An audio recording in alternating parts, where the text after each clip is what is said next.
The Russian Aerospace Forces recently received its new batch of Su-34 fullback fighter bombers, equipped with advanced avionics and weaponry. The Su-34 boasts capabilities for deploying cutting-edge aerial munitions such as glide bombs, extending the range of ground target engagement, and improving bombing accuracy.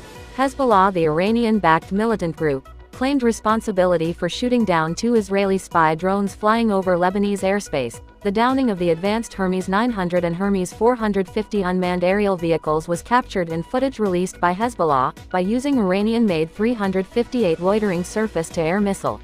The Russian T-72 and T-90 main battle tanks have started using larger electronic warfare systems to jam incoming Ukrainian kamikaze unmanned aerial vehicles. The T-72B3 tank was identified installed with EW system along with 8 antennas.